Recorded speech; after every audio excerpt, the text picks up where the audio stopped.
Hello everyone, मेरा नाम है राजेश कुमार और मैं अन अकेडमी के साथ K12 की सीरीज के साथ आ रहा हूँ।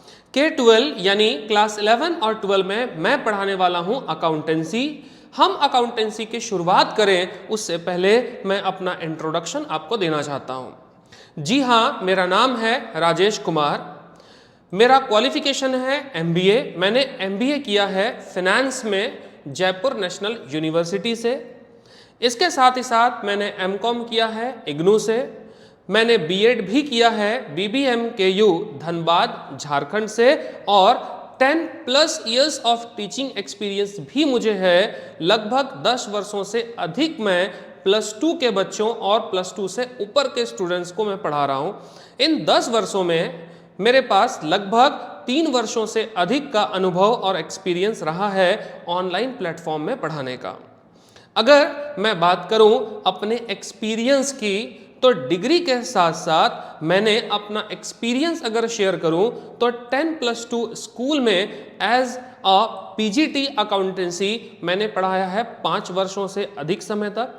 और इन्हीं 5 वर्षों में मैंने अपना एक कोचिंग इंस्टीट्यूशन जो है वो ऑफलाइन मोड में शुरू किया और उस कोचिंग इंस्टीट्यूट में लगभग 200 से अधिक बच्चे एट प्रेजेंट जो है वो हमारे साथ पढ़ रहे हैं। लगभग इस ऑफलाइन कोचिंग इंस्टीट्यूट में लगभग 1800 से अधिक बच्चे अभी तक पास आउट हो चुके हैं हमारे यहाँ से। और इसी के साथ साथ मेरा एक YouTube चैनल भी है और चैनल का नाम है the commerce point. The commerce point YouTube channel पर हमारे पास लगभग 2000 से अधिक सब्सक्राइबर अब तक जुड़ चुके हैं और लगभग इस चैनल पर मैंने 200 से अधिक वीडियोस जो है वो अपलोड कर दी हैं। ये तो रहा मेरा वर्क एक्सपीरियंस और मेरे वर्क एक्सपीरियंस के साथ साथ मेरे पास कुछ ट्रेनिंग और वर्कशॉप एक्सपीरियंस भी है। और ट्रेनिंग और वर्कशॉप एक्सपीरियंस इसलिए है क्योंकि एक अच्छा टीचर, एक अच्छा एजुकेटर जो होता है वो हमेशा एक लर्नर होता है और एक स्टूडेंट होने के नाते मैं अपने आप को कहीं ना कहीं चाहता हूं कि मैं अपने आप के नॉलेज को अपडेट करता रहूं। इस वजह से मैंने ट्रेनिंग और वर्कशॉप जो है उसको अपनी लाइफ में वैल्यू दी है। अगर मैं बात करूं ट्रेनिंग और सेमिनार्स की तो ऑल इंडिया बेसिस पर कई सारे वर्कशॉप जो है वो ग्रेट ऑथर और पब्लिशर्स जो है वो ऑर्गेनाइज करते रहते हैं। अगर उनमें मैं नाम की बात करूं तो TS Grewal sir, GS Grewal sir, RK Khosla, DK Goyal, doctor SK Singh, ये वो बड़े नाम हैं जिन्हें कोई पहचान की मोहताज नहीं है, जो पहचान देने की ज़रूरत नहीं है उन्हें। इन सभी बड़े ऑथर्स के थ्रू जो भी ऑर्गेनाइज होते हैं वर्कशॉप, मैं कोशिश करता हूं कि उन सभी वर्कशॉप और सेमिनार को अटेंड करूं ताकि मैं अपने नॉलेज को अपडेट कर सकूं, ताकि बच्चों को सही अपडेट के साथ सही डिलीवरी, सही लेक्चर मिल पाए। इस वर्कशॉप और सेमिनार के साथ साथ मेरे पास एक लंबा अनुभव रहा है CBSE के एक्सटर्नल एग्जामिनर का। जी, मैंने एक्सटर्नल एग्जामिनर के तौर पर CBSE में 20 से ज़्यादा स्कूलों को विजिट किया है कि एक्सटर्नल एग्ज़ाम कैसे लिया जाता है। इसका एक अच्छा अनुभव मुझे मिला कि आज मैं इस एक्सपीरियंस को उन स्टूडेंट के साथ शेयर कर सकता हूं जो बच्चे क्लास 12 के एग्ज़ाम देने से पहले जब इंटरनल एग्ज़ाम देने जाते हैं, जब उनके स्कूलों में एक्सटर्नल एग्जामिनर विजिट करते हैं तो उस टाइम में उनसे कौन कौन से सवाल पूछे जा सकते हैं, तो मैं कहीं ना कहीं उन बच्चों को गाइडलाइंस दे सकता हूं। तो इसका एक अच्छा अनुभव भी मेरे पास है। और एक्सटर्नल एग्जामिनर के साथ साथ हमारे पास कॉपी इवैल्यूएशन का भी एक अच्छा अपॉर्चुनिटी मिला है, जिसमें मैंने CBSE के लिए पिछले कई वर्षों से क्लास 12 का जो कॉपी है वो इवैल्यूएट किया है और एक बार मैं हेड एग्जामिनर भी अपॉइंट हो चुका हूं। तो ये तो रहा मेरा ट्रेनिंग और वर्कशॉप। अगर मैं बात करूं कि इन 100 घंटों में मैं अन अकेडमी के लिए कैसे क्लास लूँगा और मेरी स्ट्रेटेजी क्या रहेगी बच्चों को सिखाने की, तो इन 100 घंटों में मैं अगर अकाउंटेंसी क्लास 12th की बात करूं तो accountancy for partnership firm fundamental, ये एक बहुत इंपॉर्टेंट चैप्टर है क्लास 12 के बच्चों के लिए। इस पे मैं लगभग 25 घंटे जो है वो दूंगा। इसका कारण यह है कि फंडामेंटल ऑफ पार्टनरशिप में क्लास 12 के बच्चों को फंडामेंटल यानी जो बेसिक नीड है वो सारी चीज़ें उन्हें सिखानी पड़ती है, तो फर्स्ट टाइम में उन्हें टाइम लगेगा ही लगेगा। तो फंडामेंटल ऑफ पार्टनरशिप में हम पार्टनरशिप का मीनिंग, पार्टनरशिप के फीचर्स, LLP यानी कि लिमिटेड लायबिलिटी पार्टनरशिप, यानी उसके बाद जनरल पार्टनरशिप और लिमिटेड लायबिलिटी पार्टनरशिप, इन दोनों के बीच क्या डिफरेंस है हम इसकी चर्चा करेंगे। पार्टनरशिप डीड क्या होता है और क्यों तैयार करते हैं पार्टनरशिप डीड, इसकी बात करेंगे। अगर कभी पार्टनरशिप डीड तैयार नहीं किया गया, पार्टनर्स के बीच कोई डीड ही नहीं हुआ, तो उस डीड के एब्सेंस के केस में कौन कौन से रूल्स जो है वो एप्लीकेबल हो जाते हैं। इंडियन पार्टनरशिप एक्ट 1932 के अकॉर्डिंग कौन कौन से रूल्स जो है वो एप्लीकेबल होंगे, हम उनकी बात यहाँ करेंगे। इसके साथ ही साथ पार्टनरशिप का कंसेप्ट क्या है, PL अप्रोप्रिएशन यानी profit and loss appropriation account हम कैसे बनाते हैं। इसके साथ ही साथ चार्ज अगेंस्ट प्रॉफिट और आउट ऑफ प्रॉफिट में अप्रोप्रिएशन ये क्या होता है। इसके साथ साथ हम फॉर्मेट पर चर्चा करेंगे कि फिक्स कैपिटल क्या है, फ्लक्चुएटिंग कैपिटल क्या है, यानी कि पार्टनर्स कैपिटल अकाउंट जब हम बनाते हैं तो पार्टनर्स कैपिटल अकाउंट बनाते टाइम कैपिटल अकाउंट कैसे तैयार करते हो फिक्स के केस में और फ्लक्चुएटिंग के केस में, एक फॉर्मेट बेस्ड अकाउंटिंग होगा। इसके साथ ही साथ हम डिफरेंस देखेंगे फिक्स कैपिटल और फ्लक्चुएटिंग कैपिटल का। इसके साथ साथ हम मैनेजर कमीशन देखेंगे, before charging manager commission, after charging manager commission. इसके बाद हम मेथड पर कैलकुलेट करेंगे कि हम इंटरेस्ट ऑन ड्राइंग्स कैसे निकाल सकते हैं, सिंपल मेथड में या नहीं तो जिसे हम प्रोडक्ट मेथड कहते हैं, प्रोडक्ट मेथड में कैसे निकालोगे। इसके साथ ही साथ हम इंटरेस्ट ऑन ड्राइंग्स की चर्चा करेंगे। तो ये तो जो इंटरेस्ट ऑन ड्राइंग्स है ये मंथली ड्राइंग्स हो सकता है, क्वार्टरली ड्राइंग्स हो सकता है, 6 मंथ हो सकता है, 9 मंथ का ड्राइंग हो सकता है। इसके साथ साथ हम पास्ट एडजस्टमेंट की बात करेंगे और ये जो आप देख रहे हैं ये सारे पास्ट एडजस्टमेंट के ही टॉपिक हैं, अलग अलग ये सारे पास्ट एडजस्टमेंट को ही कवर करते हैं। तो यहाँ थ्योरेटिकल कंसेप्ट भी होगा और यहाँ कुछ न्यूमेरिकल क्वेश्चंस भी हम देखेंगे, उसके थ्रू हम समझने की कोशिश करेंगे कि पास्ट एडजस्टमेंट क्या होता है। इन 25 घंटों में हम इन सभी चीज़ों को कवर करेंगे, इतने सारे टॉपिक को कवर करेंगे। इसके साथ साथ अगर हम बात करें आगे तो change in profit sharing ratio among existing partner, अगर हम इस चैप्टर की बात करें तो इस चैप्टर में भी लगभग हम 25 घंटे के आसपास लगाने वाले हैं, क्योंकि ढेर सारे कंसेप्ट हैं जो इस चैप्टर में हमें सीखने को मिलेंगे।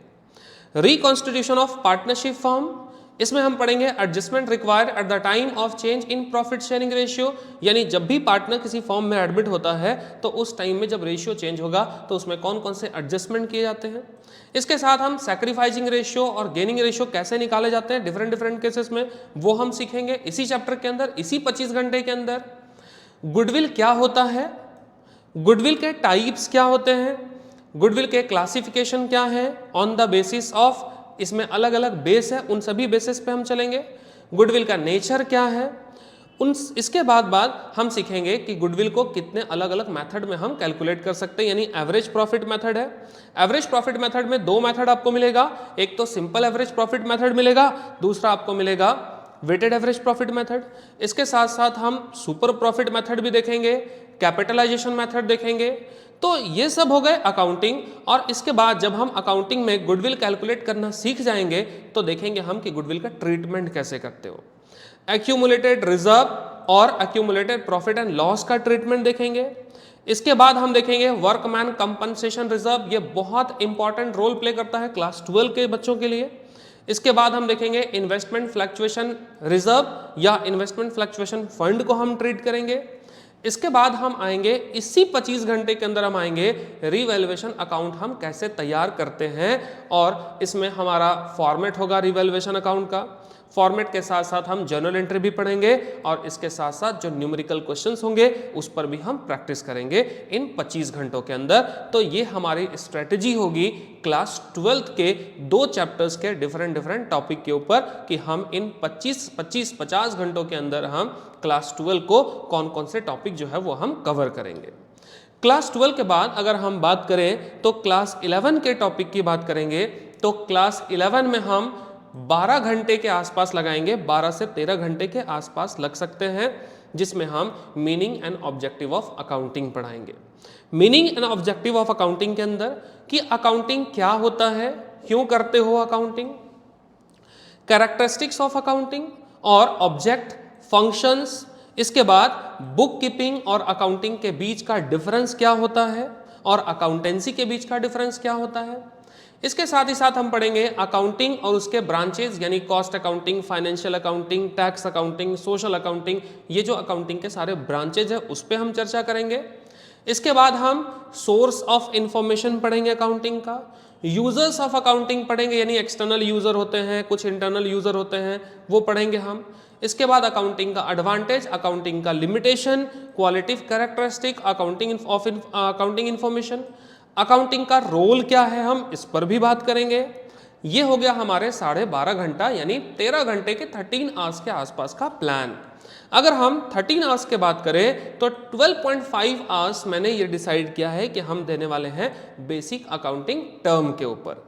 बेसिक अकाउंटिंग टर्म का मतलब क्या होता है?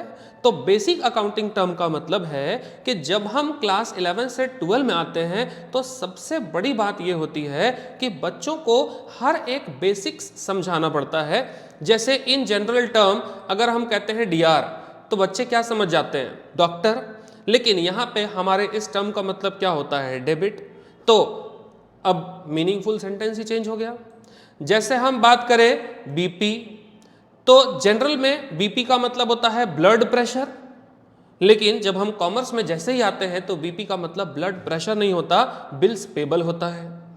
ऐसे ही बहुत सारे अकाउंटिंग टर्म हैं, तो बच्चों को एक एक करके बेसिक अकाउंटिंग टर्म जो है वो पहले हम सिखाएंगे ताकि क्लास 11 के बच्चे अकाउंटेंसी के लिए तैयार हो सके।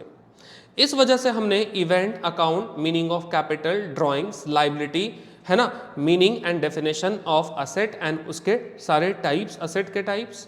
इसके बाद रिसीप्ट क्या है, एक्सपेंसेस क्या होता है और एक्सपेंडिचर क्या होता है, इन दोनों में डिफरेंस क्या है, इनकम, प्रॉफिट, गेन क्या है और इन सब में डिफरेंस क्या है, लॉस क्या है, परचेज सेल किसे कहते हो, गुड्स किसे कहते हो, स्टॉक क्या होता है, इन्वेंट्रीज यानी स्टॉक और इन्वेंट्री क्या है, क्या डिफरेंस है, मीनिंग ऑफ ट्रेड रिसीवेबल जिसे आप डेटर या बीआर के नाम से जानते हो, ट्रेड पेबल यानी बीपी और क्रेडिटर्स के नाम से जानते हैं आप, क्या होता है ये, गुड्स क्या है, कॉस्ट क्या है, वाउचर्स क्या है, क्यों तैयार करते हो वाउचर्स, डिस्काउंट क्या होते हैं यानी cash discount, trade discount, special discount क्या होता है, जीएसटी यानी गुड्स एंड सर्विस टैक्स क्या है और ये कैसे अप्लाई होता है। तो हम इन चीज़ों पे विशेष चर्चा करेंगे। हम इसके लिए 12.5 से 13 घंटे के आसपास का टाइम जो है वो रिजर्व करते हैं। इसके साथ साथ अगर हम नेक्स्ट टॉपिक क्लास 11 की बात करें तो लगभग 12.5 घंटे इसमें लगेंगे, जिसमें हम मीनिंग ऑफ अकाउंटिंग प्रिंसिपल पढ़ेंगे, nature and characteristic of accounting principle, need of accounting principle, kind और अकाउंटिंग प्रिंसिपल पढ़ेंगे और इनमें अकाउंटिंग प्रिंसिपल के अंदर ये सारे टॉपिक है जो हम 1 बाय 1 कवर करने वाले हैं। इसके साथ ही साथ अगर मैं बात करूं तो मैं कन्वेंशंस भी पढ़ूंगा। इस 12 घंटे के अंदर अकाउंटिंग कंसेप्ट तो है ही, लेकिन अकाउंटिंग कंसेप्ट के साथ साथ हम अकाउंटिंग कन्वेंशंस को भी डील करेंगे, जिसमें convention of fully disclosure, convention of materiality, convention of conservatism, कहीं ना कहीं हम इन सभी कन्वेंशंस को ट्रीट करेंगे। यानी इन सारे 12 घंटों से 13 घंटों के अंदर हम fundamental of accounting assumptions as per accounting standard 1 यानी कि ये सारे टॉपिक कवर करेंगे। अकाउंटिंग अजम्पशंस, अकाउंटिंग कंसेप्ट भी हम पढ़ेंगे। तो इन सभी चीज़ों के साथ साथ हम आगे बढ़ें तो हम 12.5 घंटे और लगाने वाले हैं, यानी प्रोसेस बेस्ड अकाउंटिंग के ऊपर क्लास 11 का चैप्टर है ये। इसमें हम प्रोसेस ऑफ अकाउंटिंग पढ़ेंगे, इसके बाद बेस ऑफ अकाउंटिंग पढ़ेंगे यानी कैश बेसिस और अक्रूवल बेसिस। कैश बेसिस में कैश अकाउंट आता है, कैश बुक आता है, हम उन चीज़ों को देखने और समझने की कोशिश करेंगे। और अक्रूवल बेसिस का मतलब होता है कि एक्सपेंसेस और इनकम जो हमने अर्न कर लिया है या हम करने वाले हैं, हम उन सभी चीज़ों को रिकॉर्ड करते हैं ताकि मेरे बिजनेस का जो प्रॉफिट है वो एक्चुअल प्रॉफिट आ सके। यानी एक्सपेंसेस भी अगर है तो ऐसे एक्सपेंसेस को जो हमने पे कर दिया या वो पेबल है, उन दोनों को हम करंट ईयर की प्रॉफिट और लॉस के साथ हम उसको एडजस्ट करेंगे। तो इन चीज़ों को हम अक्रूवल बेसिस कहते हैं, तो हम इस पर विशेष चर्चा करेंगे। इसके साथ साथ हम हाइब्रिड और मिक्स बेसिक्स ऑफ अकाउंटिंग क्या होता है, इसके बाद हम डिफरेंट बेसिस ऑफ डिफरेंशिएट करेंगे कैश बेसिस ऑफ अकाउंटिंग और अक्रूवल बेसिस ऑफ अकाउंटिंग को, और कहीं ना कहीं इसके साथ साथ जो है हम इन 100 घंटों के सफ़र को तय करेंगे क्लास 11 और क्लास 12 दोनों की वीडियोस के साथ।